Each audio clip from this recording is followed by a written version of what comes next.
Hi. Before we dive into the show, if you've enjoyed listening, please consider giving us a rating and review on Apple Podcasts, or wherever you listen. We want to keep making more episodes, and part of our ability to do that means we need a big audience, and rating and reviewing the show will help more people find us. Thank you. I'm Atsuko Okatsuka, and I am a comedian.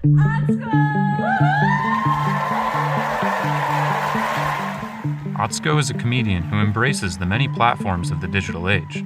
She's constantly riffing online, and in one of her favorite visual gags, she collides cultures with her grandma by twerking across from her during simple household chores. She has a game show called Let's Go Atsuko. Let's Go Atsuko, a woke Japanese game show. She has an indie kids show for adults called Ohio. She teaches dance hall fitness. Good job warming up. All right, some moves really quick. She has a podcast. You're here. Stand-up specials. I'm here. You made it. I made it. I'm not just killing time, too, you know? Woo! It's good to constantly be creating stuff, even if you're unique in your stand-up. As a comedian, you have to be a multi-hyphenate in that you do it all. You have to be a jack of so many trades. For Atsuko, all these different platforms are just different ways to tell a joke, and they often inform one another. How does me shaking my butt to my favorite dance hall songs translate to my stand-up comedy at all? Is that even the same me, you know? And honestly, doing Zoom comedy shows have taught me that it is. You have to figure out how to tell jokes into this tiny little laptop microphone, and your stage is suddenly smaller but more intimate. And it made me better at facial expressions, maybe during my stand-up too. And I think that plays into like dance somehow too. It's like very performative and you're thinking about space.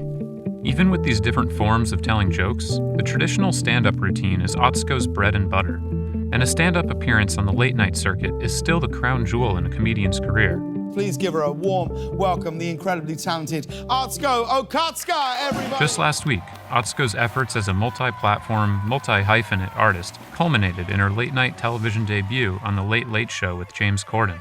Let's get to it. Let me tell you, people think I'm mature. They do.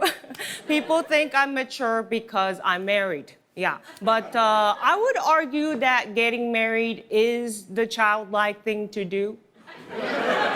Yeah, because married people, what do they say? They say things like, I found my best friend. You know, that's very childlike. Yeah, just everything we own, split it in half. That way it's half and half. We get to do everything together all the time. That's married people. Yeah, it's very childlike. It's very childlike. Yeah. Meanwhile, if you're single and having to date around, that's very adult. It is, yeah, because when you're single and having to date around, you have to do things like get to places on time. Okay? Yeah, you have to be interesting.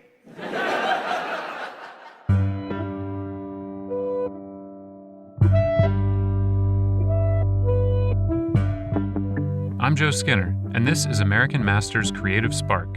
In each episode, we bring you the story of how artists bring their creative work to life. Today's focus, Atsuko Okatsuka, on how to make a joke. Sometimes, the work of a comedian can feel very much like that of a magician, a hidden process we aren't quite supposed to know the alchemy behind. We're just supposed to laugh. It almost feels wrong to know the secret, but let's try to get a small peek behind the curtain anyway.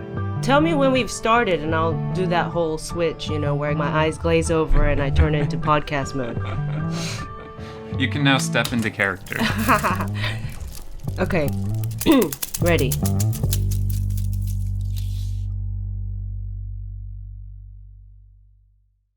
I think that writing jokes, it's a muscle you have to work.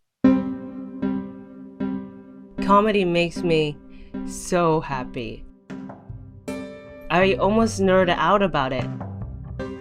It truly does make me so happy to sit down and try to write out this joke, at least the premise of it, and then I'll figure out what's funny about it and I'll practice talking out loud to trees. And if I giggle even hearing myself out loud, I know that it's gonna work. For Atsuko, the spark for a new joke hits in the course of her everyday life.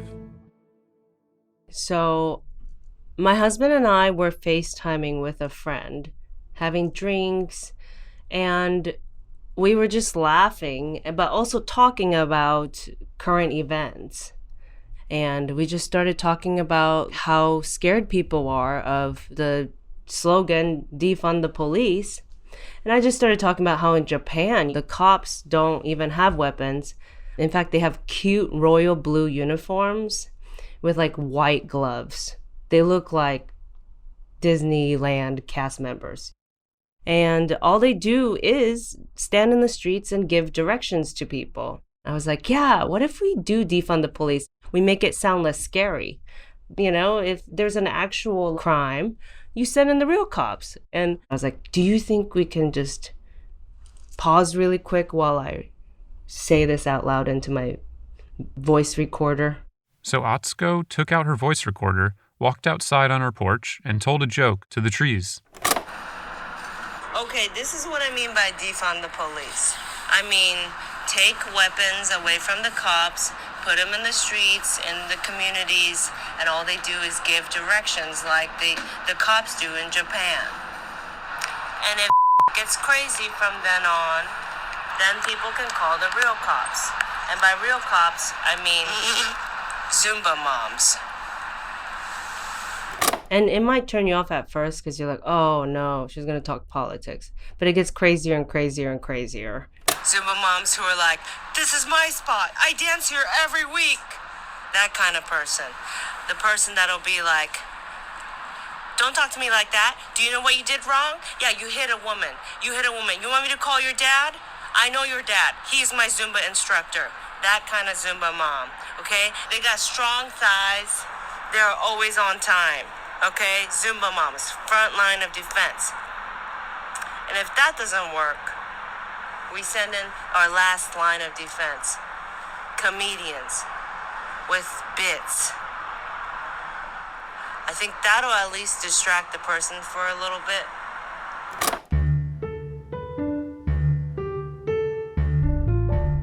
Atsuko describes the process of joke writing as iterative. It may begin on her front porch after a chat with friends, but it evolves over time, from chat to voice memo to comedy club. To refine a joke, you really have to do it in front of an audience. Sometimes you'll improvise a better punchline too. And I'm still building on that Zumba moms joke. You gotta bring in the slam poets. You gotta bring in the kids that have been taking karate classes all these years. It's literally a community effort to stop a person without having to use guns and cops. The end goal for my jokes is laughs, laughs, laughs, laughs. But also, I love an arc. I love people taking something away. So sometimes it is offering solutions. That might sound stupid and silly, but at the end, you've hopefully made them think about something a little differently.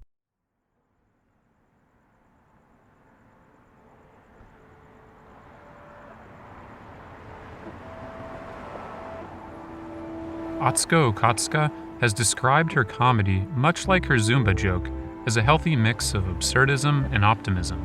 A style she says is a reflection of her experience as an immigrant. When she was 10 years old, her family moved from Japan to West LA, where they lived in her uncle's garage, and Atsuko taught herself English and attended a local elementary school. It was then that she first encountered comedy. In the 6th grade for the first time, a friend of mine slipped a Margaret Cho DVD to me during church. She whispered, "This is stand-up comedy." I never saw Asian people on television or in movies. I took it home and then I watched it. So my dreams were somewhat limited. I would dream, Maybe someday I could be an extra on MASH. At that time, I did not dare even dream to do something like that, but I was blown away. Some people have epic aha moments, beautiful stories that are so cinematic. I was looking out and saw a bird. It was a sign. That's when I needed to fly. And this is the story of a pilot. For me, I didn't have like an aha moment.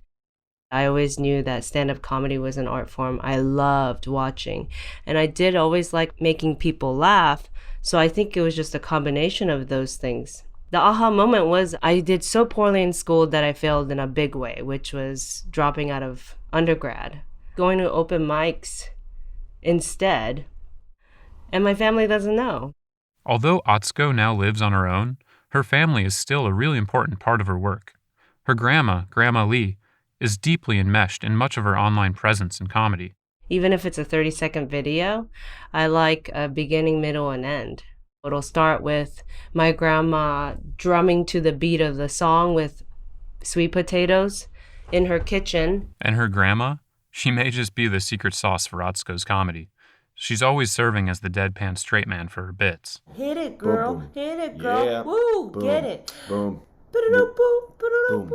Where she'd been drumming is a bowl. She turns it upside down. The bowl is now right side up. And then in my shirt, I've been hiding oranges. I drop a bunch of oranges into the bowl, right? And act 3 is her starting to peel an orange while I'm twerking right next to her face. Remember this video, Grandma? So that one has 761,000 views. Oh? That one with me and you in it, yeah. Oh, but no money. Yeah, no money. Atsuko folds her grandma and her family life into her offline presence, too, in her stand-up material. My grandma's badass, my grandma's badass. We immigrated here together. In 2020, Atsuko released her debut album, But I Control Me, with jokes that offer her distinct perspective and window into the personal. My grandma, she, it's been hard for her, but she has an attitude I respect. She's like, America, I'm going to make it work for me. And so grandma's from Taiwan, but she moved to a Taiwanese part of LA.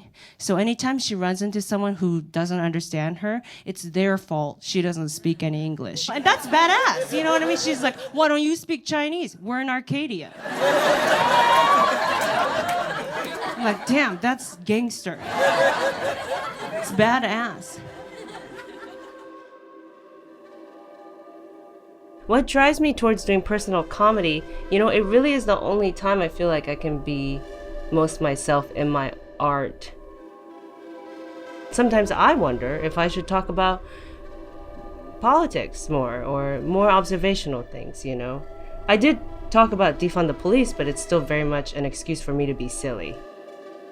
I don't feel comfortable unless I'm able to be myself.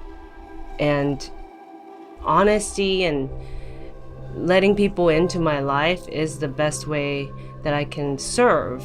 Being a comedian, it's a service job.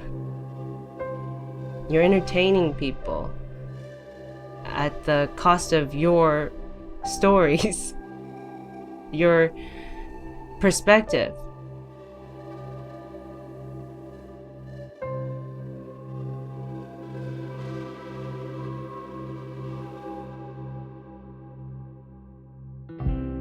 Thank you to Atsuko Okatsuka for her interview and for letting us into her creative process and sharing the raw elements of her work.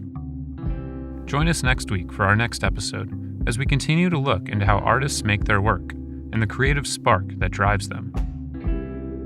American Masters Creative Spark is a production of the WNET Group, media made possible by all of you. The show is produced by me, Joe Skinner. Our executive producer is Michael Cantor. Original music is composed by Hannes Brown.